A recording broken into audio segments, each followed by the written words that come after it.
Welcome. Welcome to Danis's and Anya's Love Party.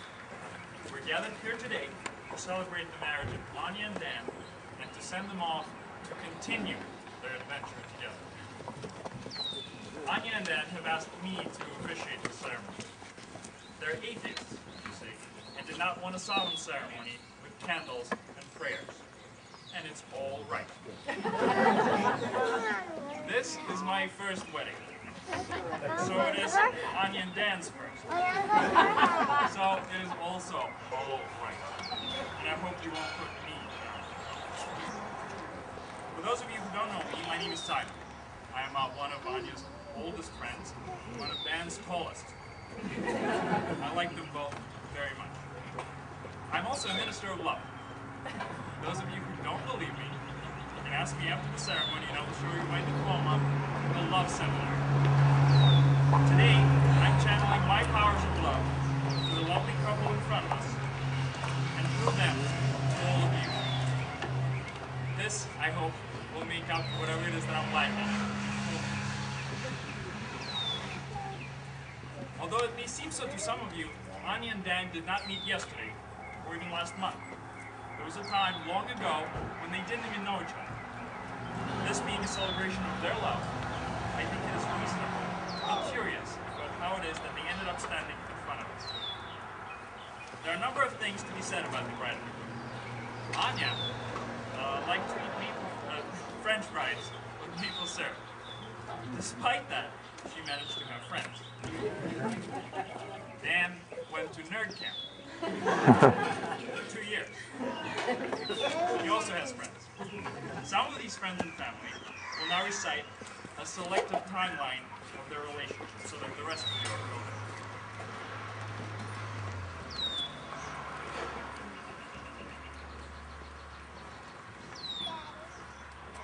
Spring 1999, Ithaca, New York. Dan is 20 and a junior at Cornell. And Anya is 18 and a freshman. The typically irresponsible Anya forgets to sign up for dorm housing and is forced to tour dirty co-ops.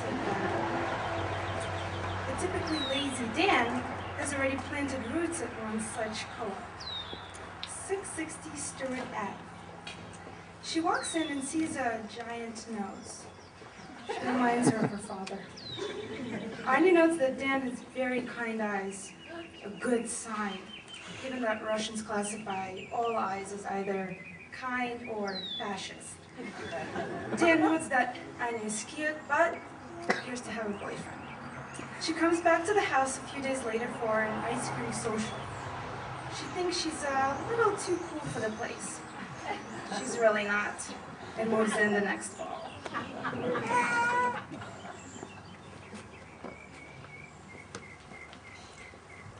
Spring 2000, the new friends hang out on the half of Dan's bed that's not covered in dirty laundry, listen to Queen, and draw on his walls in day-glow paint.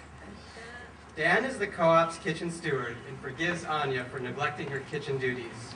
We will return to this later. Instead of doing his laundry, Dan places a monitor atop the pile and declares it a TV stand.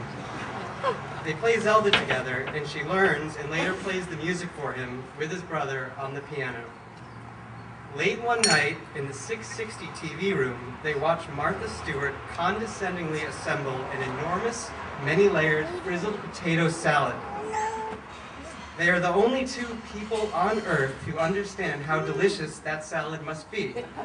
They speak of it often.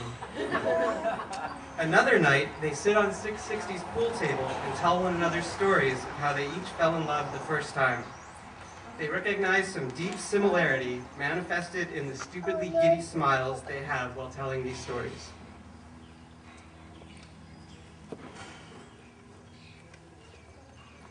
August 2001. Dan has graduated and is living and working in Rockville. Anya is now single and in her senior year. They've become even closer friends. The past year has seen frequent visits between Cornell and Maryland, during which the two perform a courtship so timid it would leave even a eunuch with blue balls. No one will make the first move. They stay up nights having very deep conversations about religion, politics, and debt. They declare themselves unusually humble for such brilliant people. As the Russian saying goes, "A skromность не умрут." They will not die of modesty. They simultaneously but independently discovered Janis Joplin's version of Summertime and take the coincidence to heart. On the night of August 26, 2001, during one of his visits to the apartment Anya shares with Louis and Ithaca, Dan throws caution to the wind and moves that last physical and metaphorical inch to kiss Anya for the first time. It's wild. She pulls away within seconds and scolds. "What took you so long?" They start dating. Dan discovers it's possible and strongly suggests that they talk on the phone every day. 2002. On a drive through Westchester, where Anya now lives with her parents after college, Dee and A decide to move in together. Dan is so excited that he promises she will never have to wash dishes. She does not do dishes. Ever.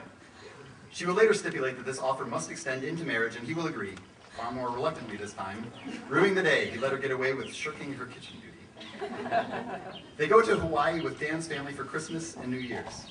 Anya is introduced to the concept that vacations should be more intensely scheduled and physically active than typical working weeks. She refuses to hike up Diamond Head Crater, then relents and is secretly happy she did. Dan moves in with Anya and her parents in Westchester and asks her dad to teach him some Russian. The first word he learns is kartoshka, potato. He likes it and immediately begins using it to address Anya. It gets shortened to karto, toshka, then Tosh, which he still calls her now, even during fights. After a while of being around Anya's Russian family, he looks up the most useful phrase he can think of. Почему ты кричишь? Why are you screaming?